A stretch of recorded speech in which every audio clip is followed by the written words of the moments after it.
following announcement has been paid for by the Put Me Over podcast. Welcome, everybody, to another edition of the Put Me Over podcast, episode 108. I am your host, Andrew Gomez, a.k.a. The Mez, joined today by my lovely, wonderful, beautiful co-host. To my left, he is the $100 man, Bobby Diaz.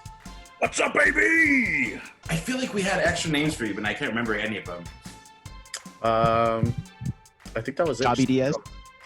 The Coupon Kid. We call it the Coupon Kid. The coupon Yes. Okay, got it. TCK. Also joining us, you know him, you love him. He is the 10th wonder of the world, the puncher of balls himself, ticklish himself, Richard Garcia. Just a side note, you may not like me, but here I am. What's up, everyone? And rounding out the crew, this guy you probably don't like. Julio, who listens to the show, definitely doesn't like this guy.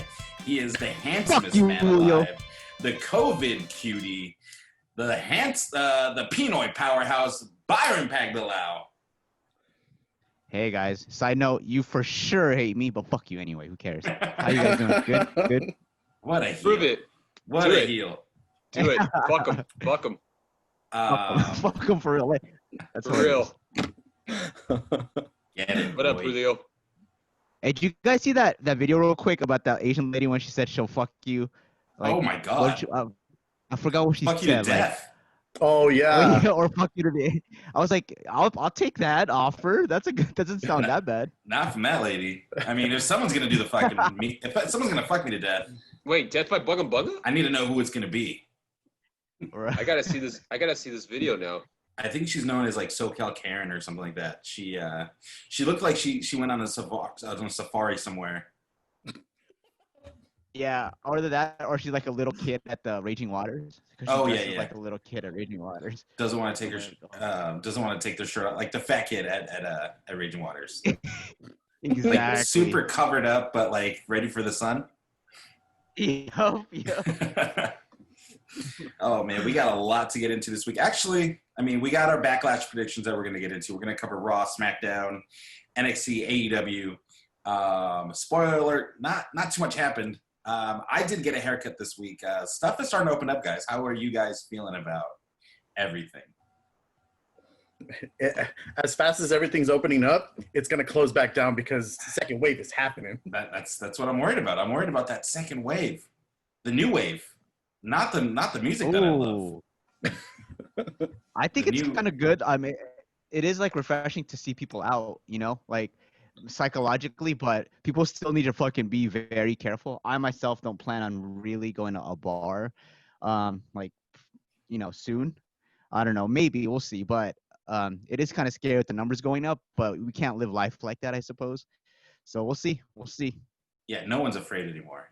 All bets are off. But yeah, what else was I gonna say?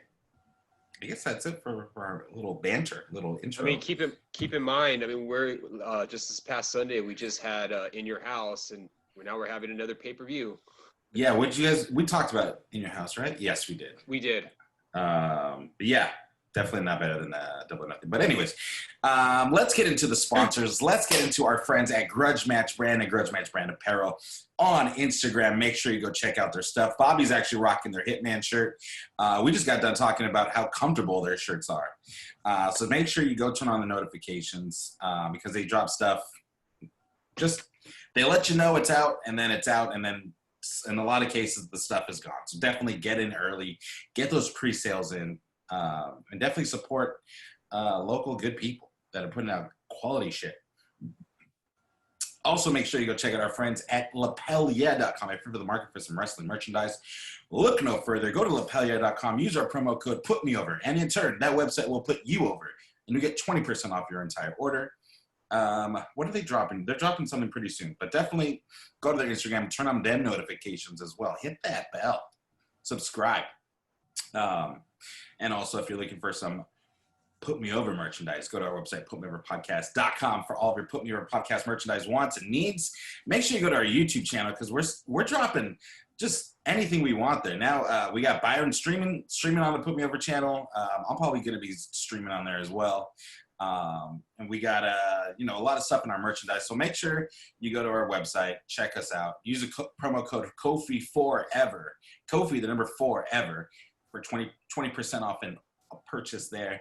And also make sure to go to our YouTube, Spotify. You know the drill. You've been listening to this podcast for 108 episodes. Y'all know what is up. So definitely go check it out. Everything. Thank you so much for joining us. We got a lot to get into. Yeah. So with that being said, let's get into the news. Let's get into some Dick's Dirty News. Take it away, Dick. And it's dirty news. It is. This just happened a couple of days ago. So there is a big shakeup going on with the WWE creative team, and that's definitely the biggest news so far. And it does involve Paul Heyman. He is out of the Raw creative team. I mean, I wonder why. Did they say why? Probably clashing with Vince over certain talent, certain ideas. I mean, there was going to be clashes with Vince. It was just bound to happen. Even before his previous stint, when he was a head lead writer on SmackDown, he was clashing with Vince on numerous topics and trying to get stars over. Back then he had the SmackDown 6 to get over. Now he's trying to get over guys who haven't been used at all or were poorly used. You look at he's trying to get Bobby Lashley over. He's trying to get Aleister Black over. He's trying to get Andrade, Apollo Crews. He's got a tough uphill battle, and it could be anyone in that role. But at the end of the day, it's Vince's show, and Vince is going to end up deciding what he wants. There have been reports of shows being rewritten at the last minute, which is nothing new. Even like right before taping starts. So this has definitely been brewing for a while or so. This does not mean Paul Heyman's gone from the company. It's just that he has two. I don't know if you guys were aware. He had two contracts. He had an on-air contract and a behind-the-scenes contract. But with no Brock Lesnar, I mean, what is Paul Heyman going to be doing? Brock's not coming back anytime soon, so he could be on hiatus. Yeah, with this whole COVID thing, like he was the biggest proponent of not being there if they don't need him. So Brock? Yeah, I don't see him coming back, like, probably till, like, August, September. Like, he's not coming back for a while. Brock is that coworker that, like, finds every single excuse, even if he doesn't believe in whatever's going on, to, like, get out of work. He's 100% that guy. I have religious obligations today. You don't even go to church. Yeah, but my mom's Catholic, so it's still an obligation nonetheless. I need to take her to Ash Wednesday. I really want to know why they got rid of Paul Heyman. Like, do you guys think he was doing that bad of a job? Like, well, the numbers haven't been great for Raw. They've been hitting all-time lows. Numbers. But Vince goes back to old reliable. We're in like the Attitude Era again. You got Bruce Pritchard and Vince McMahon running the shows now. This to me just screams that the brand split is on its way out. We've already kind of seen them starting to do it as far as like having like Wild Card 2.0, where people have kind of been going between shows. You had Charlotte running all three shows, and then you have AJ Styles winning the Intercontinental title. We'll talk about that in a little bit. But now he's a Raw guy, right? AJ Styles is SmackDown. Yeah. He's SmackDown now? He's SmackDown. And the way they explained it was that he was traded over to SmackDown for future considerations. In other words, would you give up? In other words, they didn't have this planned out. So they had no idea what was going on. They just said, well, let's just put him on SmackDown for now, and then when we think of something better for Raw that they need. Gotcha. Literally the best wrestler they have, they were just like, oh, you can go to SmackDown. If they want to play it up like it is like an actual thing that like if Fox executives and the USA executives are fighting over people, that's a really bad move for USA to just give up AJ Styles. But we got to keep it kayfabe, so I'm gonna go what they're trying to tell us. And here's another thing as well, that there might have been tension between Heyman and AJ. Really? That might have been that might have led to where AJ might have gone over to SmackDown, where they wanted to get him away from Raw. Don't know if the reports are 100% true, but there seems to be some sort of tension amongst really with few people with Heyman.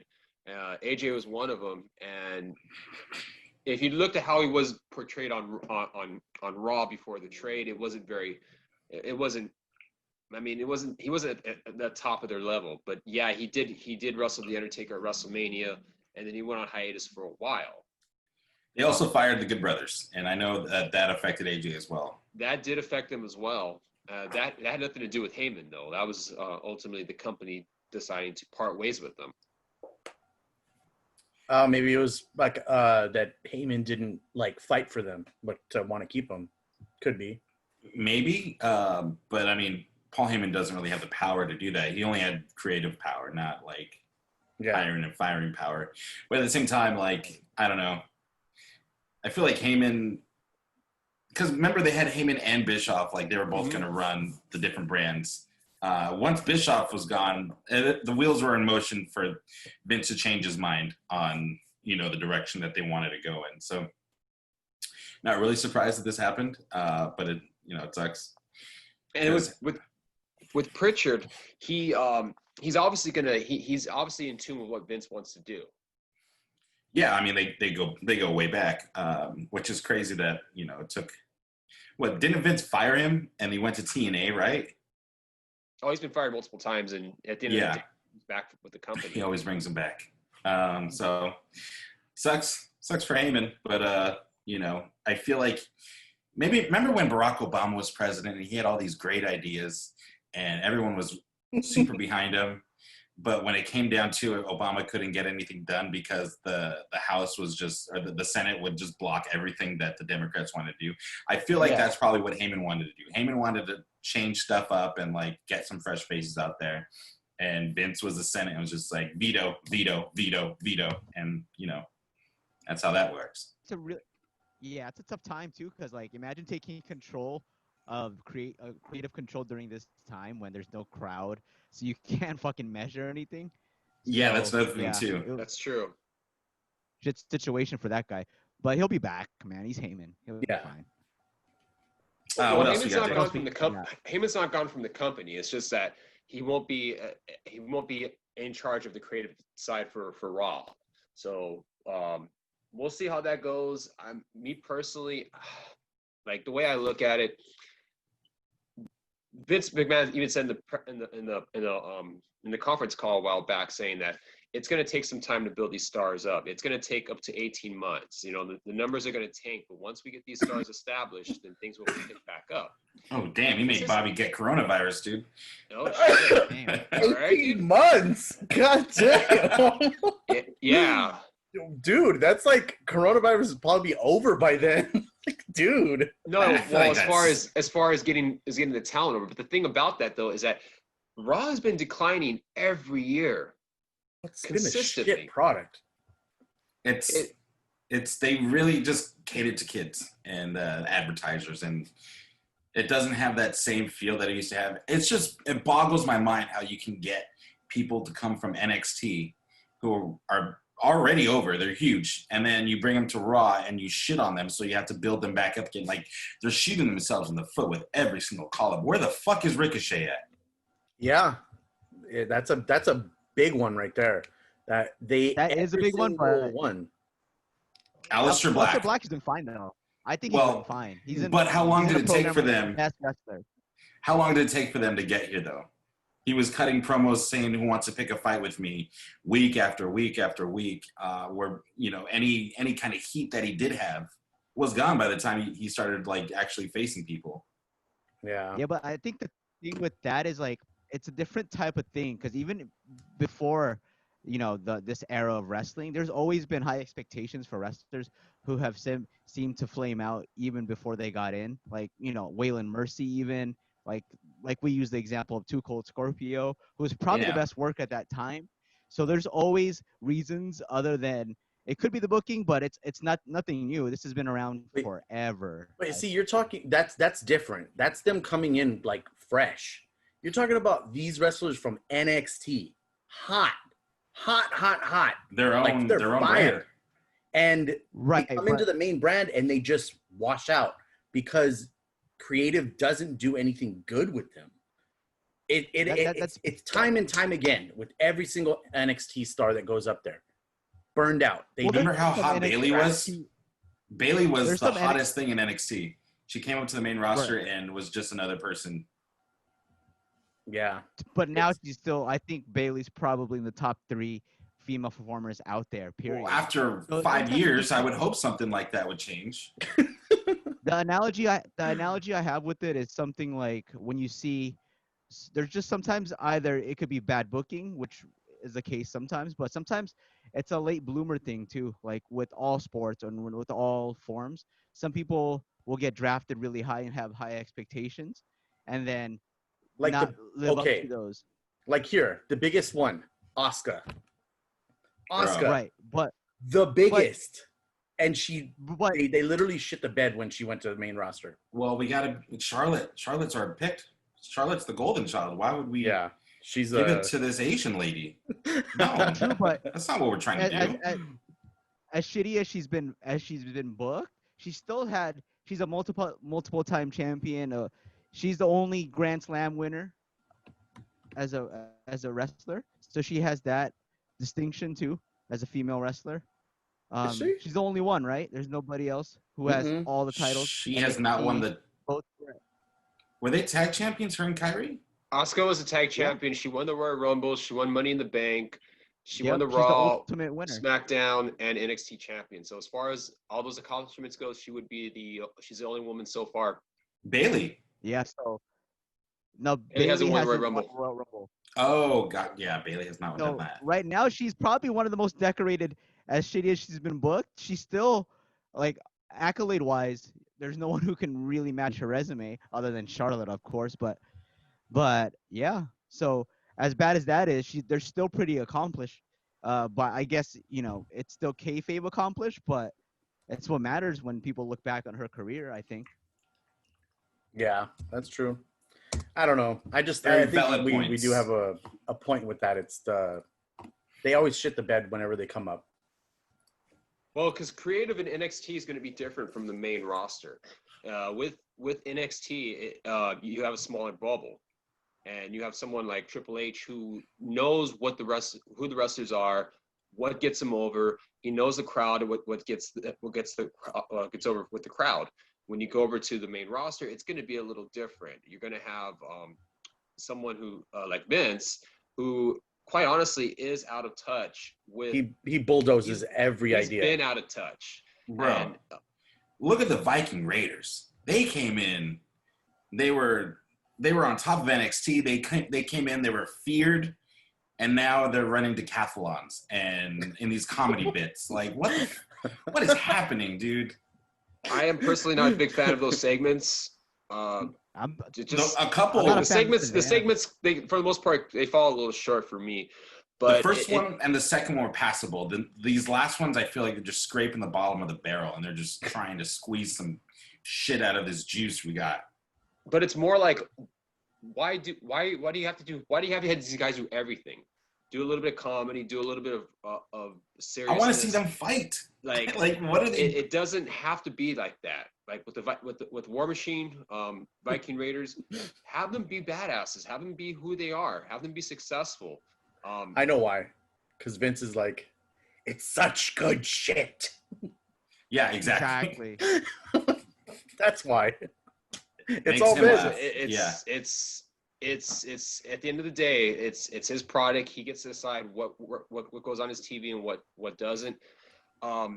We'll see what happens. Like I said, there's a huge. I mean, it's a huge change, especially considering that it just happened a couple of days ago.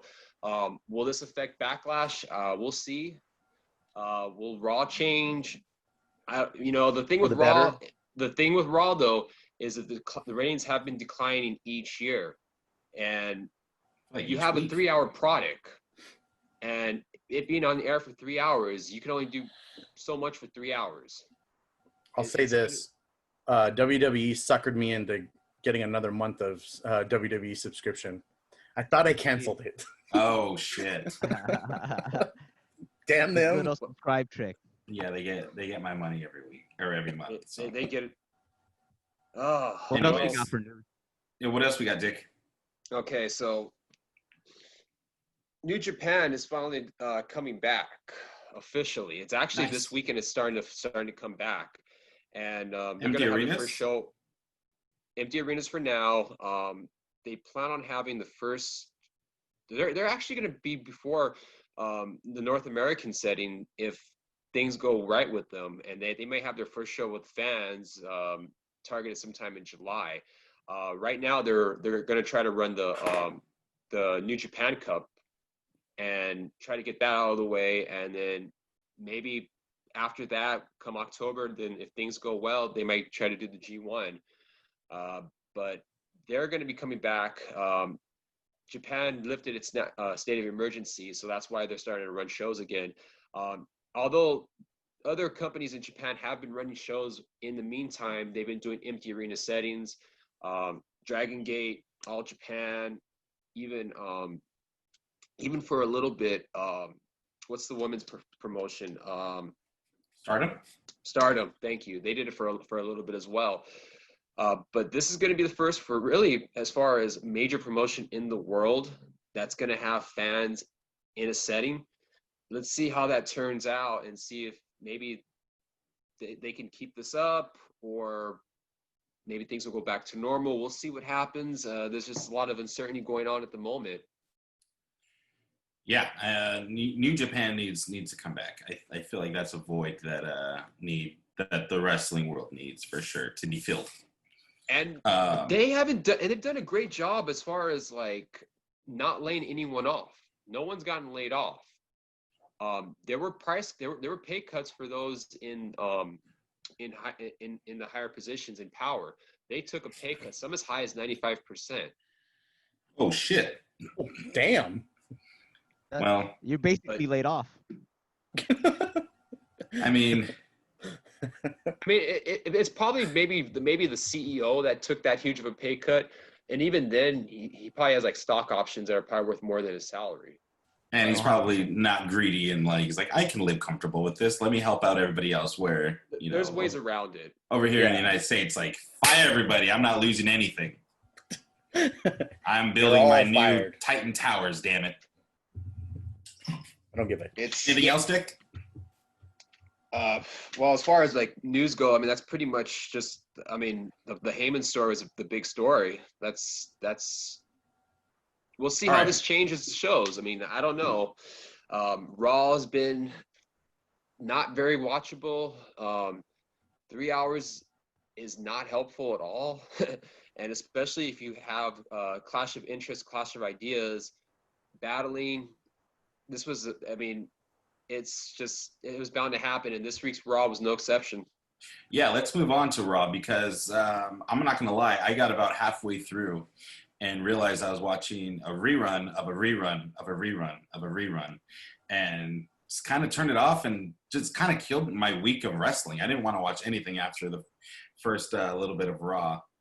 What did you guys think of Raw? I think Raw, like you said, there's a lot of repeat. It seems like a reoccurring rerun, but I think that has to do with the fact that it's taped and the energy's just off, really.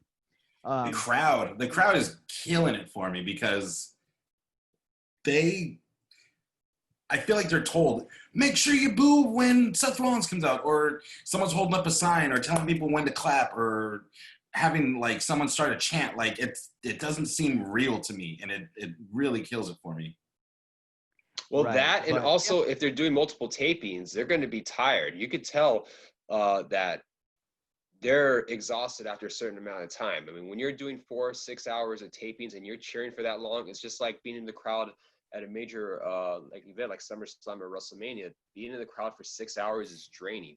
You would think they'd rotate people out, but Shotzi's in the same spot for like 4 weeks in a row. I'm like, damn, dude. At least have them move Shotzi, around a little bit.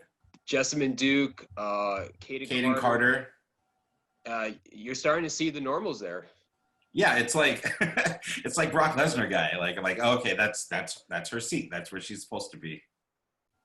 Or there's Green guy, or the guy with his mom, or the old man with his family, or sign guy, tie dye guy. But yeah, go ahead.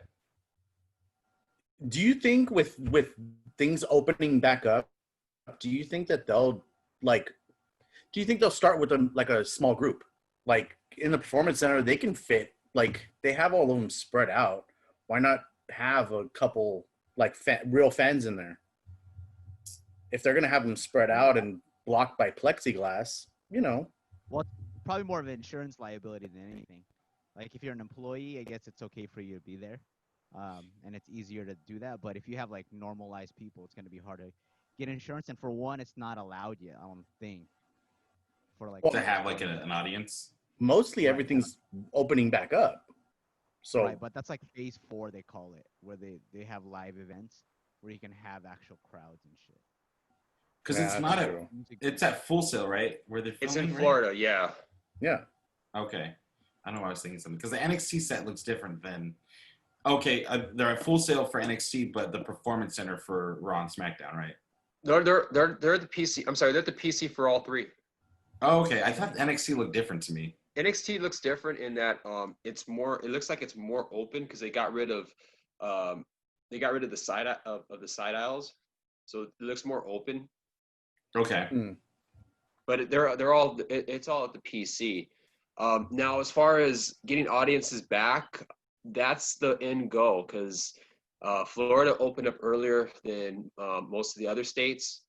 Right now, we're in California. We're already at phase 3 of opening everything, but sporting events are going to be open to the public. Florida, they're a little ahead of us, but given that we're hearing news that cases are going up in Florida and in other states that open up sooner, Vince's goal is he wants to get people in. He wants to get fans for SummerSlam, whether it happens at the PC or it happens somewhere nearby, Full Sail. That's the end goal. They want to get SummerSlam with fans. Is it going to happen? I don't know. I don't think so, Tim. I don't know. I just don't know. But that is the goal. Vince is gonna find some way to have fans, whether it's real, like actual wrestling fans that pay, and even then, we don't know how that's gonna be set up. I mean, it just seems like it's gonna be all on the fly. It's just like we'll just see what happens. So, if anyone from WWE is listening to this podcast, talk to Dana White. Get him to Fight Island. That might be the only way you can make this happen. Get fans at Fight Island and do it. Do it on the beach. It's SummerSlam. It sells itself. It should be on a beach anyways. That'd be awesome.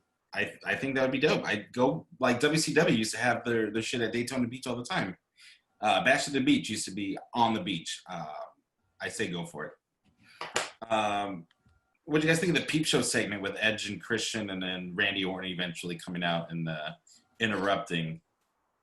It's nice. I mean, it's nice to see Edge and Christian. They have, they're boys. They can talk to each other. mm-hmm. Did this make you think that this is gonna be the greatest match ever? Wait, I'm sorry. Greatest match. The greatest wrestling match ever. Don't ruin my joke. There's supposed to be a long pause there. Yeah, well, it did nothing for me. I'm just looking forward to see what kind of match they put forward. That's the hype. Yeah, that's the only thing. I want to see them be like, oh wait, nope, that wasn't the greatest match ever. I hope they go back on it if they doesn't. That'd be some awesome self-awareness they got there. What if it actually is the greatest match ever? No. Even if it is the greatest match ever, the fact that they've billed it as the greatest match ever is automatically disqualifies it from being anywhere near that. Right? Yeah. But why would you do that to them, though? Why would you put them at such an impossible standard that they can't live up to, even at their peak? I mean, I wouldn't put that on anyone and say, hey, you guys got to deliver and put the greatest wrestling match ever. By the way, we're advertising it as such. This much I do know is that the match has already been done. They already recorded it. So it looks like they're going to get the cinematic treatment as well, more or less. I mean, is it the greatest match ever if it's not a live match? Well, there's no fans in the crowd to begin with. I don't. But I mean, if you're pre-taping it, you can, and someone botches a spot. All right, cut. All right, go back to the corner spot, and then we'll just start from there, right? I mean, It's not the greatest match ever. Already disqualified. There shouldn't be any errors as far as that goes. And they'll probably have a lot of different finishes they're recorded. I would have, at least if you're recording something. That way you can kind of see how that looks. It should be kind of cool. Bless you, Corona. But yeah. Coronavirus. I think they literally shot themselves in the foot. We talked about this before, how like no fight or no like match has ever been said like this is the greatest match ever, and you're gonna watch it right now.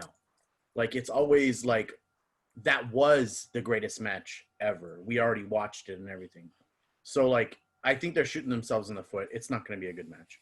I mean, it's gonna be good, but it's not gonna be the greatest. I don't think I've ever gone into a match and been like, this is going to be the greatest match I've ever seen. And then me walk out and be like, yeah, I was right. That was the greatest match I've ever seen. Because the expectations can't be met, you know? Mm-hmm. Yeah. I think the only time for me that that I went in there thinking, holy shit, this could be up there, and then it exceeded my expectations was really Okada Omega at Dominion back in 2018. I argue and say that's the greatest wrestling match I've ever seen. Yeah, but I don't watch New Japan like I should. So like I'm not like as invested and like in the know of what to like. I don't know. New Japan just isn't like my number one go-to. Okay, this is where we get like in New Japan, this is a great wrestler and this is a great wrestler. It should be a great match. But it's never like, I mean, is Randy Orton the greatest wrestler ever? Has he ever been? No. Edge maybe, yeah. I mean, he's had some great matches. I wouldn't even put Edge in that. But not the greatest. Like Kenny Omega, greatest of all time. Like, Nakamura, greatest of all time. I wouldn't even say greatest of all time. I mean, I wouldn't put Kenny up there yet, but that's a debate for another day, but yeah. But like a contender for greatest? Yeah. Okada, I mean. Yeah, like there's these great like wrestlers where you would say that's the greatest wrestler. He's a great wrestler. Him against anyone is going to be a great match. I can't say that about Randy Orton and Edge. Like who's saying that? But yeah, for me personally, I've never really been an edge mark, an edge head. He was cool, but I feel like WWE makes him out to be this legend where I don't know. He never really did anything for me. Good wrestler, great guy. He's funny, especially like on the Edge and Christian show, stuff like that. I get his sense of humor. But I never thought of Edge like, oh my God, Edge is on the show. I have to watch, Never put my butt in the seat. Yeah, he's definitely a tier 2 guy. He's not the tier 1 elites. Because tier 1 elites can make your ass famous, as the great philosopher once said. But yeah. Jeff Hardy would get my ass in the seat. Oh no, for sure, easy. Because he could make a match now. Yeah, Edge never really did that for me. I mean, other than that, nothing really happened on Raw. I feel like Charlotte was in a couple matches. She was in a tag match, and then she was in the main event, of course. Woman reigns, and she didn't lose to Asuka, so that's par for the course. They're forwarding the Seth Rollins Rey Mysterio feud. I like that Rey has like a mask, but like you could see one eye and the other eye is covered, so that's a nice little touch. I'm interested to see what Dominic is going to bring to all this, because he seems like he's a little pissed off, angsty kid towards Seth. So we'll see where that goes. Like, it reminds me a lot of me when I was that age. Like, oh, I can't beat you up, but I'm gonna try. But I mean, other than how old is Dominic? I think he's like 21. I was gonna say he's got to be like early 20s. I want to say. I remember when he was a baby, dude. He has like 5 kids then. We're old, dude. But yeah, Andrade won a triple threat match. I mean, this is a way to get around giving him a rematch because I guess they don't do rematches anymore. It's very weird. And then like Lana's still trying to be mad at Bobby Lashley. It's the same thing each week. It's just couldn't do it, guys. I did watch SmackDown last night though, which how long do they give AJ and Daniel Bryan? That was the match. I feel like they told each other like, we're going to put on the greatest wrestling match ever 2 days before the pay-per-view because this match should have been on the pay-per-view. It would have outshined. Maybe that's why they didn't put it on the pay-per-view because it was going to outshine Randy Orton and Edge. 100%, I believe that. It was, and they went a good while. I think it was definitely over 25 minutes. Might be closer to 30. There was a shitload of commercials. I know that. There was a lot of commercials. Yeah. It was weird how they put it in the middle of the segment, which I guess it made sense because Should have been the main event. AJ did win, and they probably didn't want the heel to end the show. SmackDown was pretty much the only highlight of SmackDown was the AJ Daniel Bryan match. Very Absolutely. good match. The rest of the show was dog shit. Wait, hold the phone. It was Jeff Piss. The No, let me situation rephrase that. very, Let me very rephrase good. that. It was Let a Bobby get his joke in. piss poor show. Let Bobby get his joke in. You need to wait a second. That piss spot was great.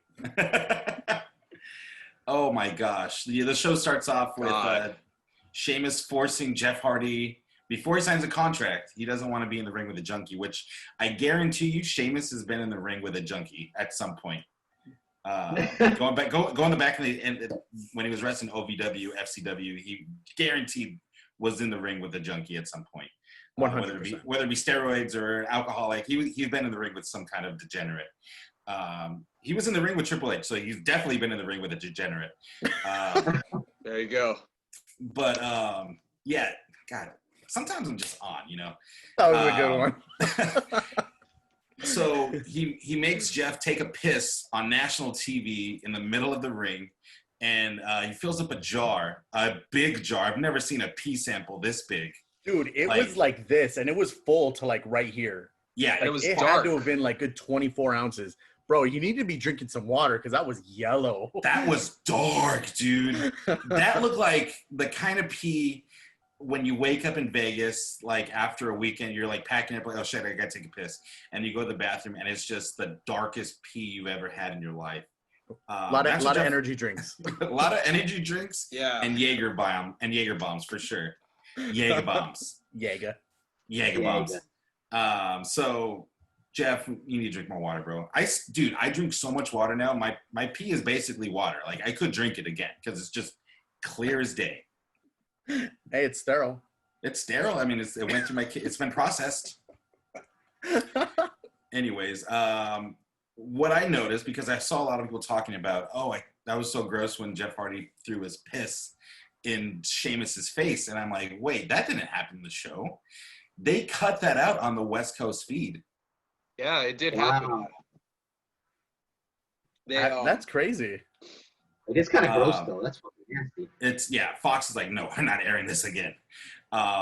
So yeah, and actually, like he did say, I'd rather be pissed off than pissed on, which was a nice, like a little like yippee-ki-yay, motherfucker, like one of those kinds. Yeah. When you kill a bad guy, or like Mr. Freeze tells the cops, "Hey, coppers, freeze!" And then he like just freezes them. Like it's a good like tagline. Oh, with a witty tagline like that, it could be an action hero. Simpsons reference. What killed the dinosaurs? The Ice Age. Oh God. So yeah, piss in the face, cut out for the West Coast feed. I had to find it online. I felt like I was looking at something dirty. I had to look up Jeff Hardy pisses in Sheamus's face. It's on X videos. You can go check it out. Anyways, other than that, in the AJ Styles match, SmackDown was equally awful. I don't know what they're doing. We finally got Tucker back on TV, which, you know, I'm glad he's alive. I'm glad he's not fired. But he's just a cheerleader for Otis now. It's so sad to see. And then you got Mandy Rose there, so he's even lower on the pecking order. Literally pecs like on the mouth. What is this going to play into? A breakup of heavy machinery? They can't do that. They don't have any tag teams. Why are they breaking up tag teams? I don't know, but where are the tag team titles? The New Day. The New Day when they came to the ring, they did the little kneel and the fist raise in the air. I thought that was very powerful. It sent a message. Shame they lost to Nakamura and Cesaro. So it's possible they might have a rematch on Sunday. I don't know what the exact card's going to look like for Backlash, but I wouldn't be the least bit surprised if they're going to be thrown in the card for that for a rematch. We're gonna give those predictions at the end. So we'll take a look at the card and see how the card is shaping up. It's got to be pretty much done right now. They will drop a match like an hour before the show because that's how they do it. What did you guys think of NXT? I missed NXT and AEW both this week, so you guys know better than I do. Yeah, I missed both. Yeah, I missed NXT. I watched AEW. It was pretty good. AEW? Was I the only one that watched NXT and AEW this week? I guess You're so. the only crazy one, dude. Oh, I couldn't, dude. Raw just ruined wrestling for me this week. It was very demoralizing to be like, why am I watching this? This is I can't this week. Well, but how was AEW? I'll sum up AEW. It was a good show. They had FTR come out. They fought what's his name? The Butcher and the Blade. Butcher and the Blade. It was a good match. Then you had the Young Bucks come out, which is odd for me because they're saying that they're the best in the world, but they don't have the tag titles. So it's like, I hope that FTR comes out and says how are you the best in the world when you don't even have the tag titles? We're going after the titles, not you guys. So I hope that they play into that. I'd like it, but we'll see. But what else happened? Well, with that, they have plenty of time as far as building up a match between those two. They don't need to do it right away, nor should they. No, you want to have a crowd for that match because that would be something special. Now going back to the match with Butcher and Blade and FTR, they did a lot of old school moves in that match. They did a lot of old school finishers. They did the old Power and Glory finisher. They did their old WWE finisher, which they renamed it the something Express. I forgot. It's an homage. Express? No. Goodnight Express. Yeah. So they named it the Goodnight Express, which I thought was pretty cool.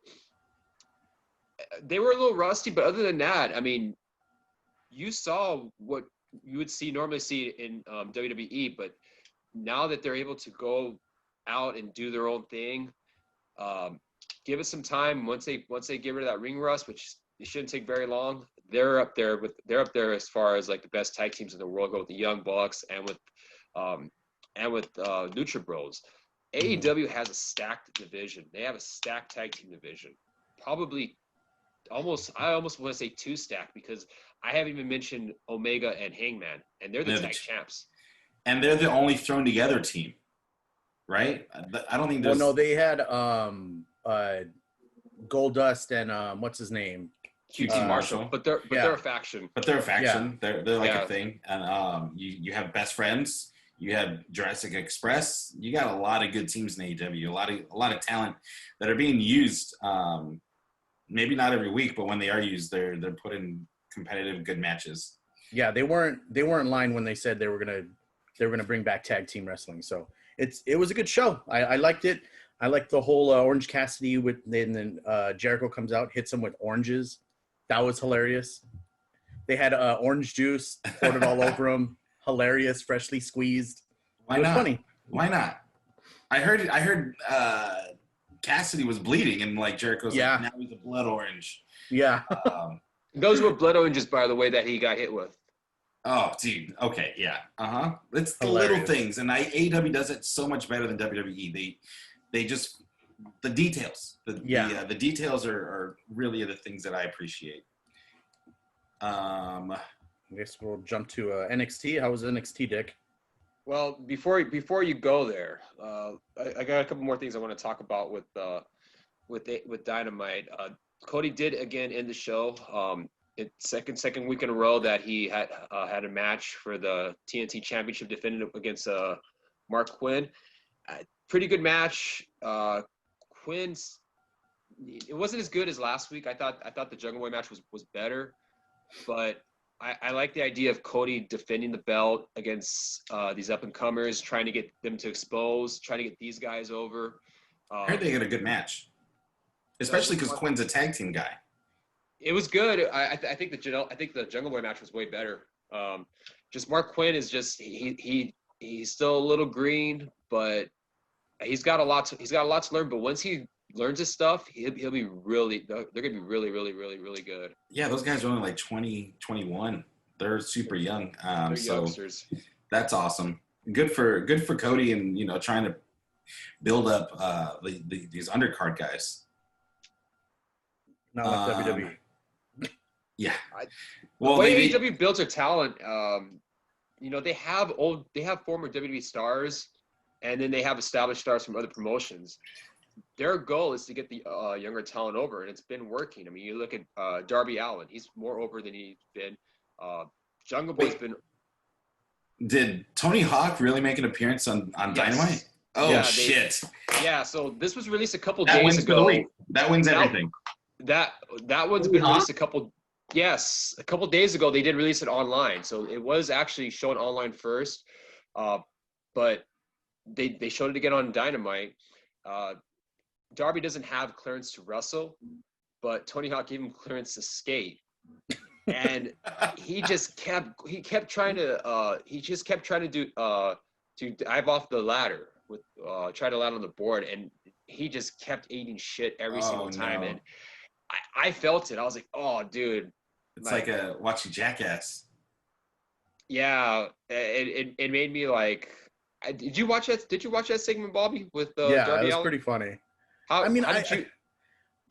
Some of the falls looked like they hurt, but I kind of feel like he was like embellishing it a little because he's a wrestler, Well, you gotta sell it, brother. And he's a skateboarder. And he's a skater too. So like, I think he knows how to fall, and I think he was playing the part, but it looked like it hurt. But he was just like going off the ladder with the skateboard constantly. It was really cool. I would love if Darby Allin gets a Birdhouse sponsorship out of this.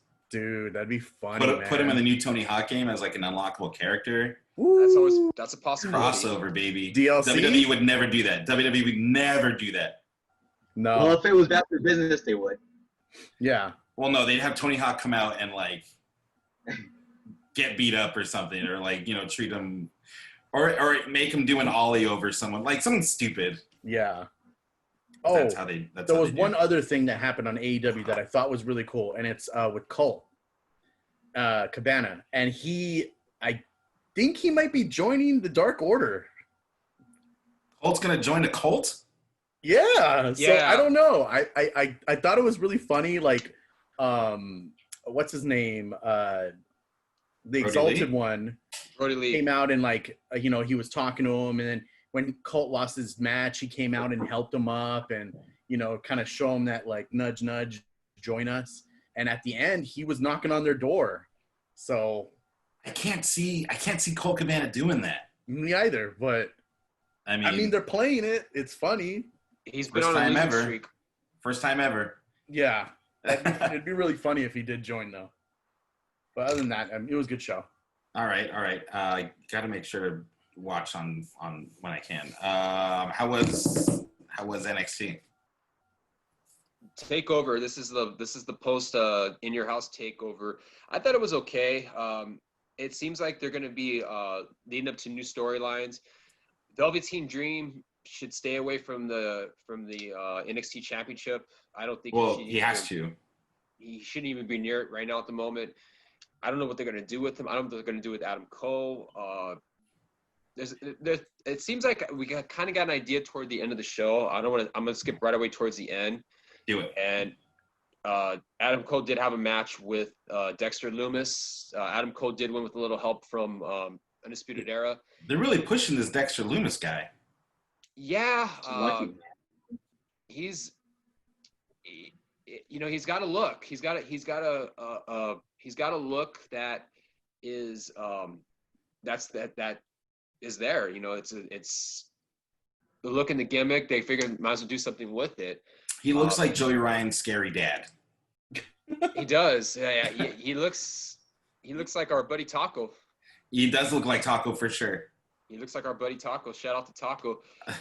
But at the end of the show, it's revealed that that Scarlett comes out and she holds an hourglass, flips it up, signifying that Adam Cole's time is up, and that the next challenger might be Karrion Kross, which I'm all for it. Actually, I think you don't think that's too soon?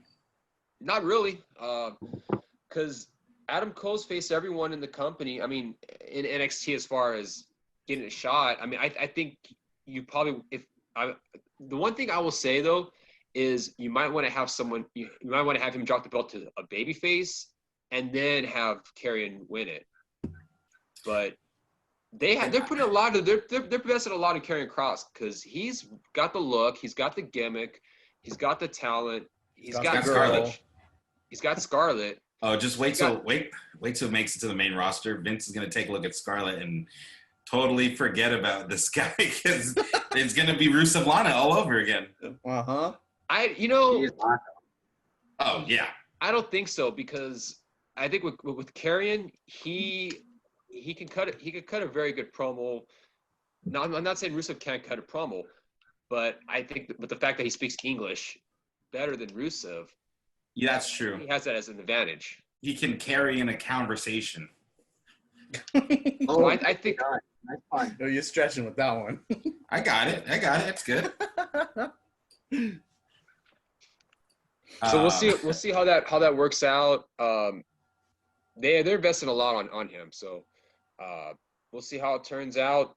All he hoped for the Phantasma. He had a rematch with Drake Maverick, and turns out that he was the mastermind behind the kidnappers. I mean, which isn't surprising. Not a surprise. I heard he took off his mask though. Yes, so he's no longer going by El Hijo del Fantasma, but damn it, that was the one thing that I liked about him. But he's going by Santos Escobar, which is fine. I think it's fine. We'll see how this goes. There's only one Santos. It's not Escobar. But we'll see how this goes. They're going to have their own faction in NXT. We'll see. Cool. So let's get into the backlash predictions here. Let me pull it up real quick. Not really excited for this pay-per-view. I'm not going to lie. I forgot it was going on. You know, we've kind of been hit with a lot of pay-per-views.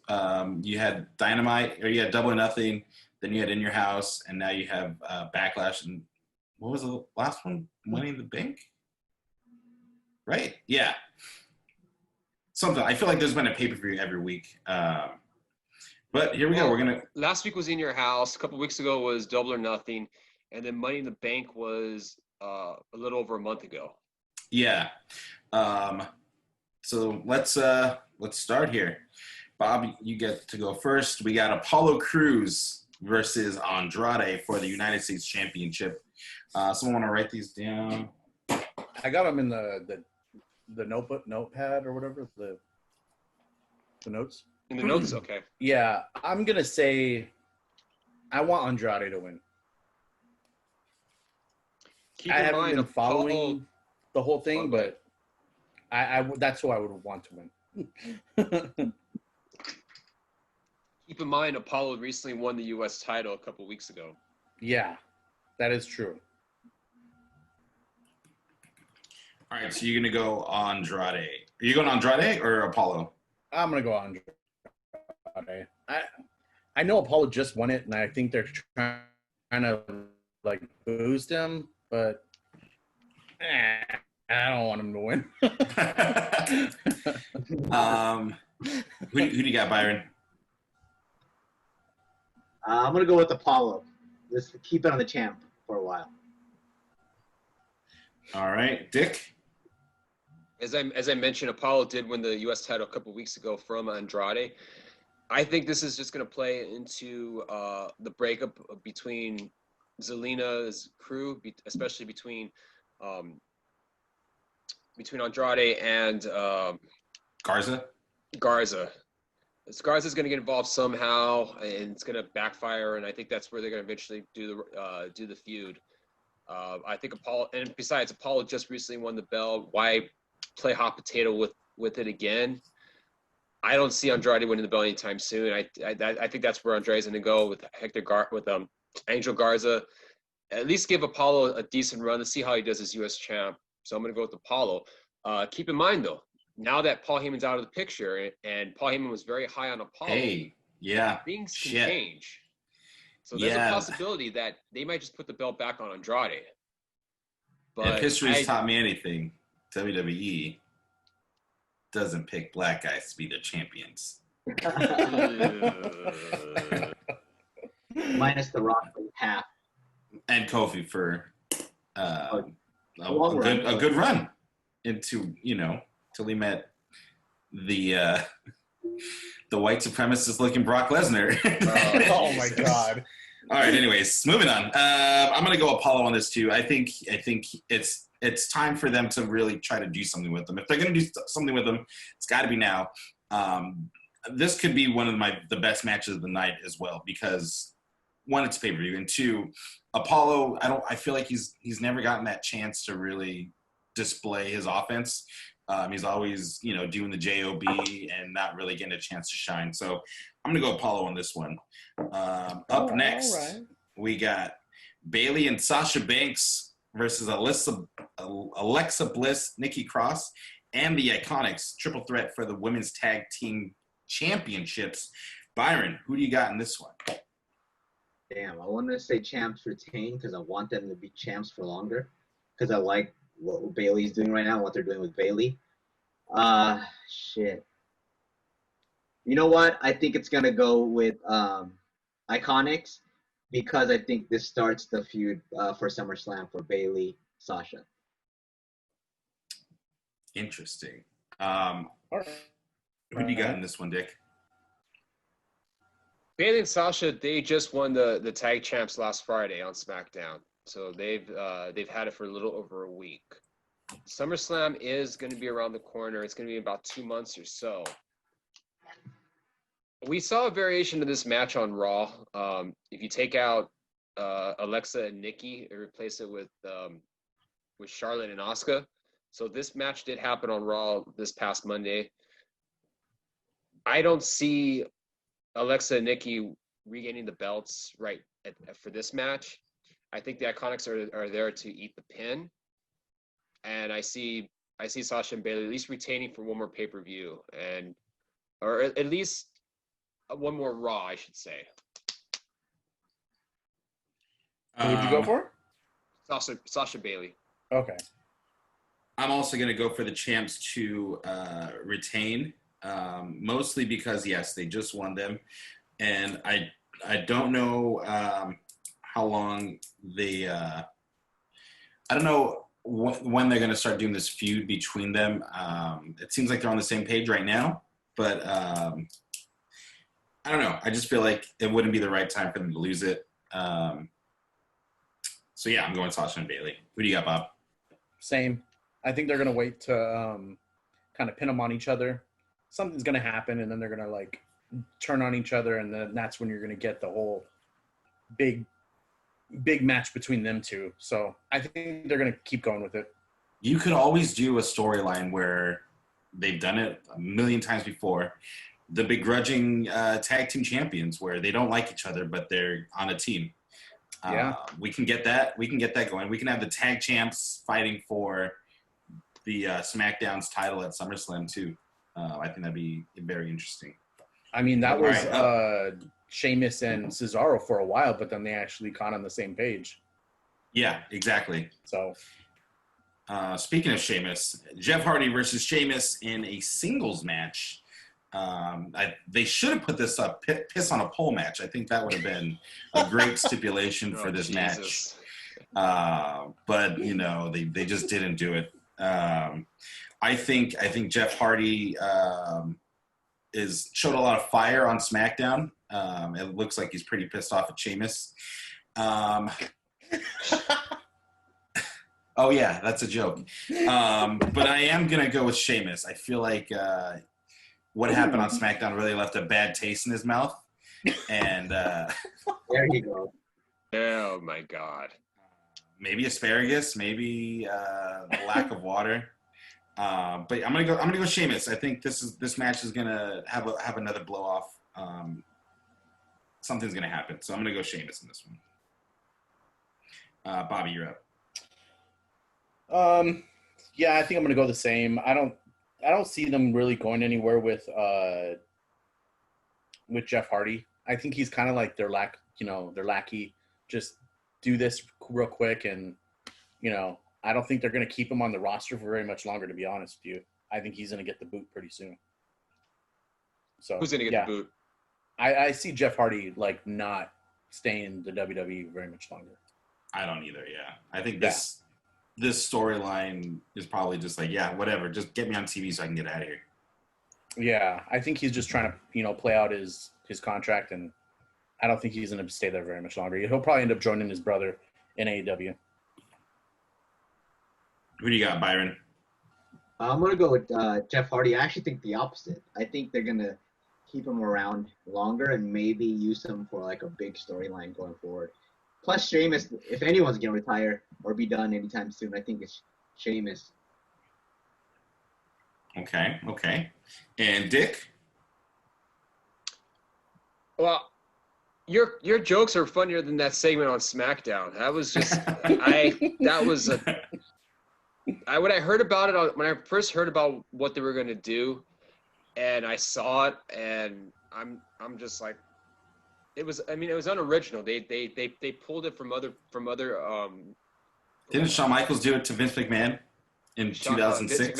Vince McMahon did it to Shawn Michaels in 2006, and I think, if I'm not mistaken, I think JBL wanted to give CM Punk a drug test in their preparation for their World Heavyweight title. I remember that, yeah. 10 years ago.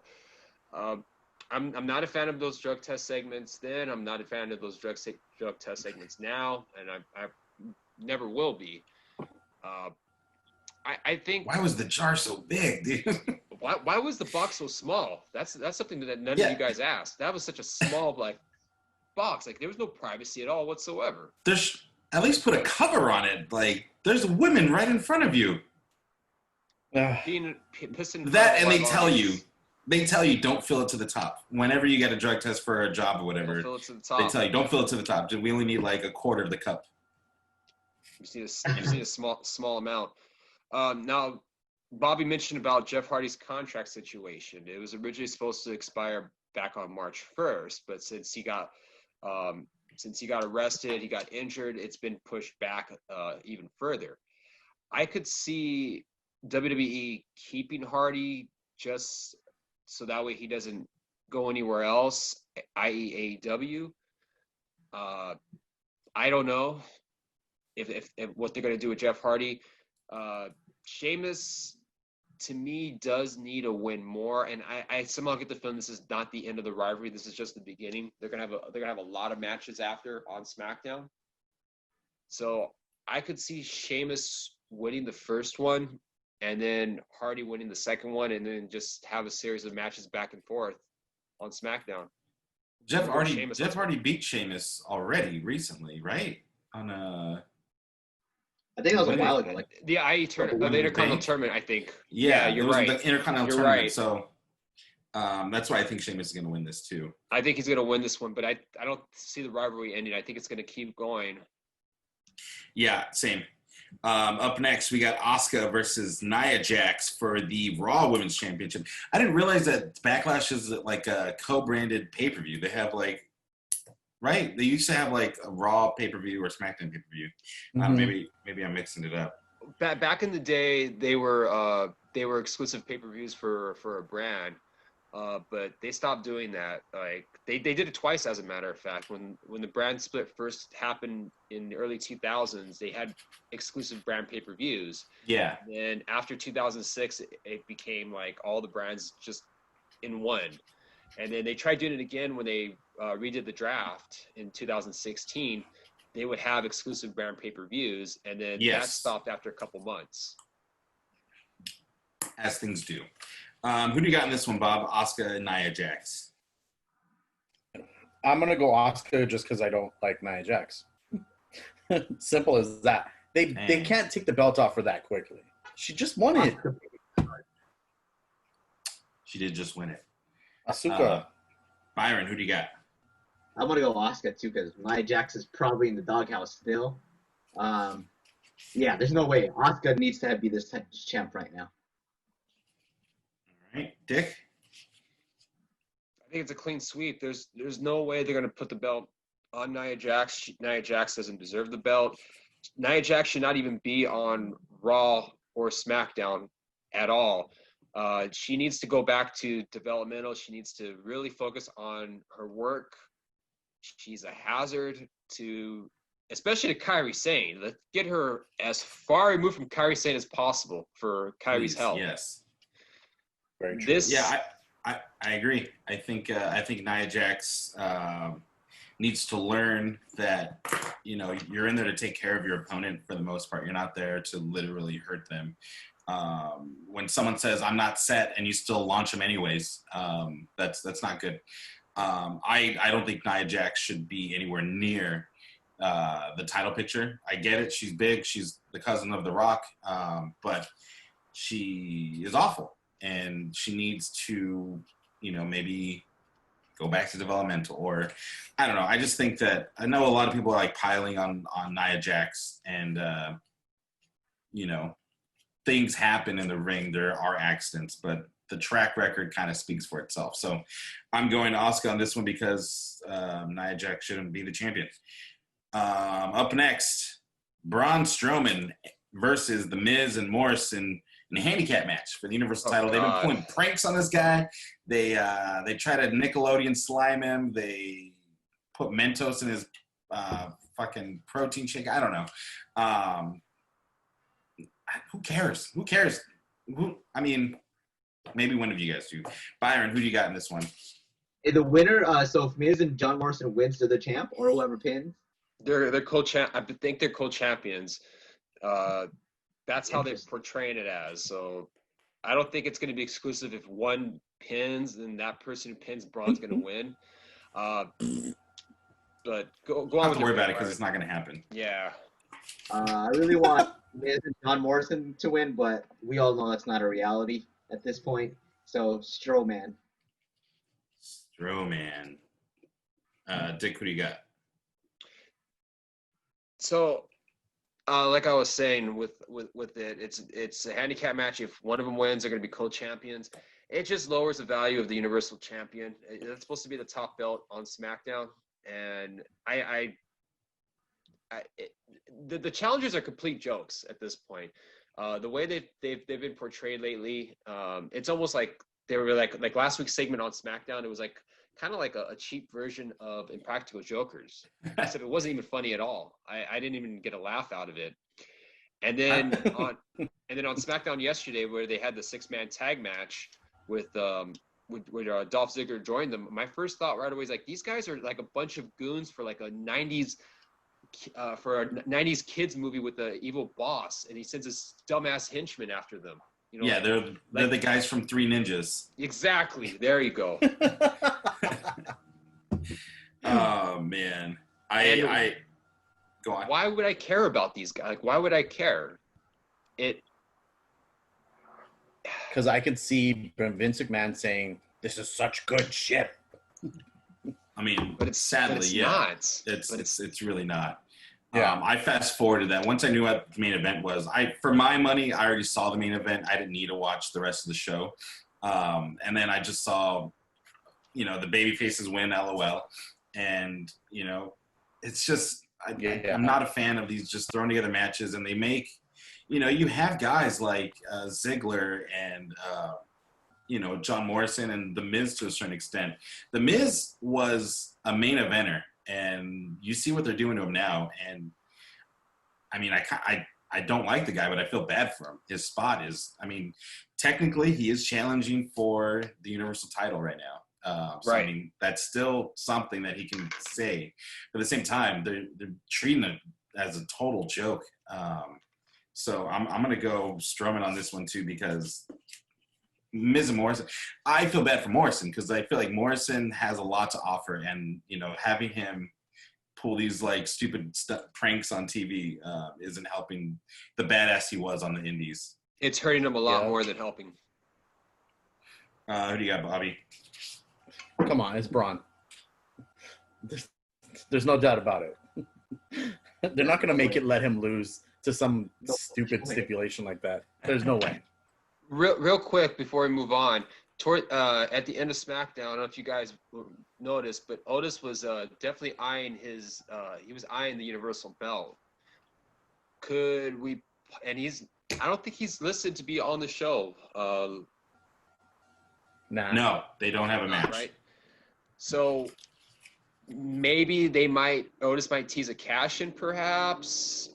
I mean, the Miz and Morrison, I could see them losing and then getting mad and beating them down.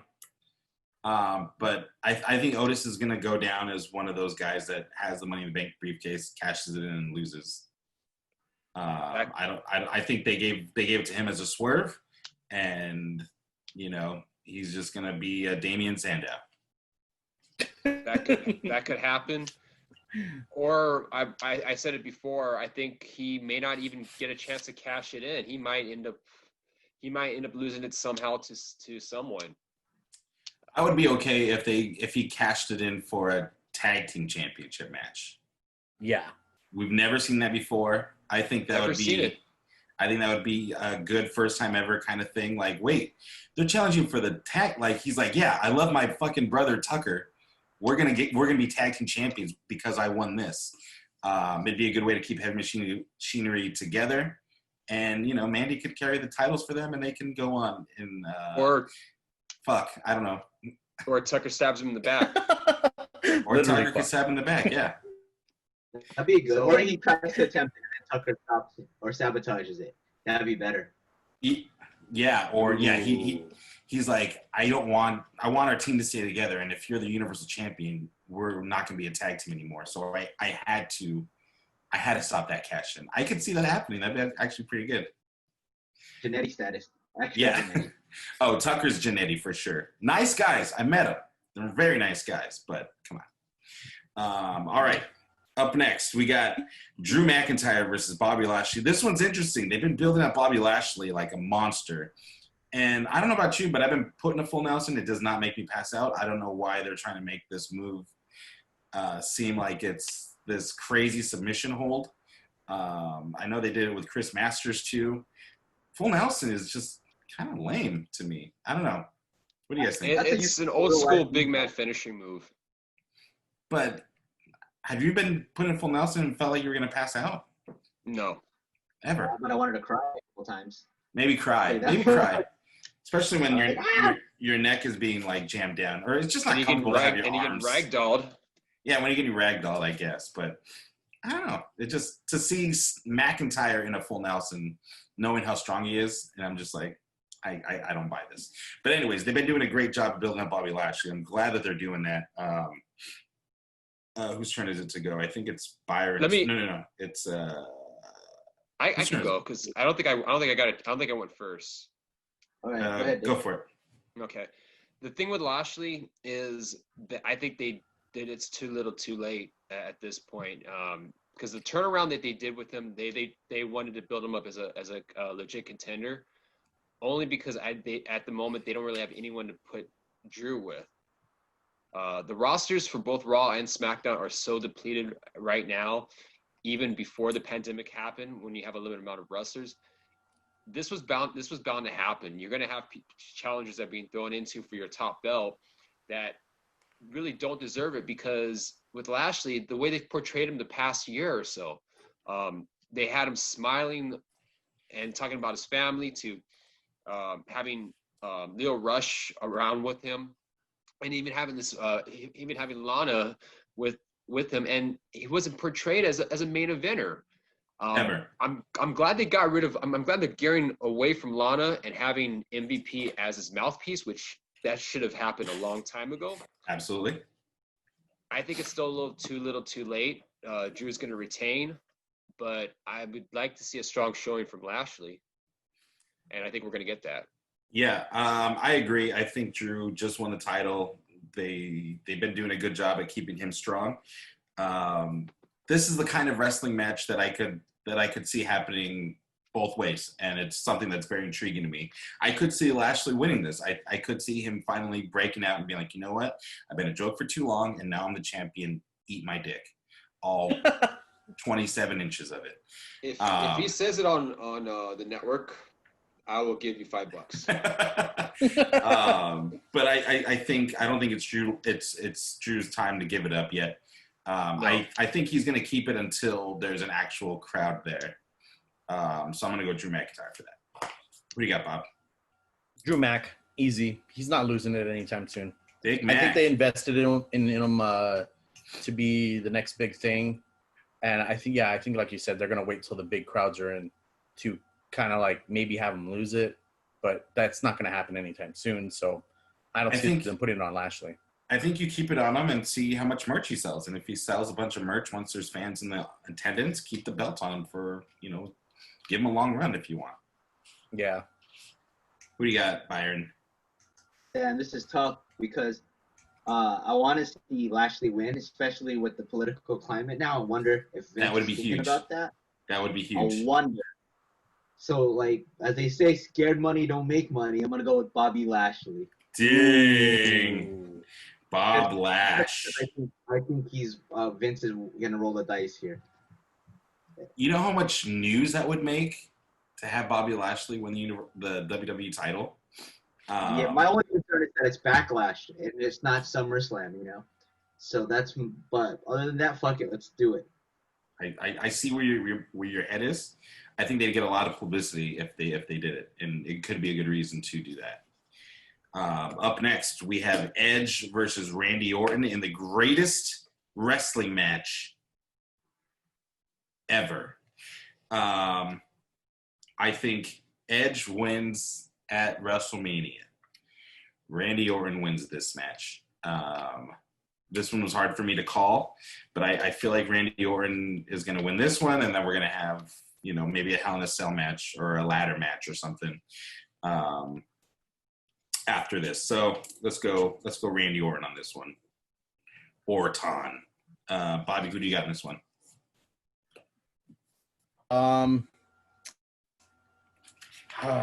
That's a tough one. I think I'm gonna go Randy Orton. Wandy Orton. Yeah. Any reason why? You just feeling Orton? I have a feeling they're gonna keep that feud going, and I mean, what else are they gonna do with the both of them? Like, I can't see anything for either one of them, except maybe they keep going with this. But the thing is, WWE doesn't do prolonged storylines. Yeah. So that's what gets me, like, this could be a one and done type of thing. And I think that they might give it to Edge just because, hey man, he just came back. So, but I think that they're going to keep this going, and I think the heel has to win. So, and then it keeps going after this. I'm ready to see Edge in matches that I've never seen him in before. Let him fight some of the younger guys. Let him fucking go to NXT. How huge would that be to watch Adam Cole versus Edge? Roderick Strong versus Edge. Keith Lee versus Edge. There's a lot of potential for some, quote unquote dream matches. Get him away from Randy. I would like for this to end. I think it's going to end at SummerSlam, but that's just me. Who do you got, Byron? Yeah. I'm going to go with, Orton gets the win back. Old school wrestling. And I think it's going to be a good match. Greatest match ever? No, I said good match ever. It's going to be a good match. I'll give him a good match. I will give them a good match. Greatest match ever? No. Who do you got in this one, Dick? I think we're all unanimous. Edge did win at WrestleMania. Orton is going to win this match. They're going to go on 1-1. I think they're going to have a third series of third match. Could be likely SummerSlam. I don't know what that would entail. I don't think Edge should win this one yet. I mean, I could see him winning the war, but they're going to try to get one more match out of it. greatest wrestling match ever. I mean, I've already said my thoughts on it. It's such a high standard, almost impossible standard. I think they'll have a very good match. I think they'll have a good match.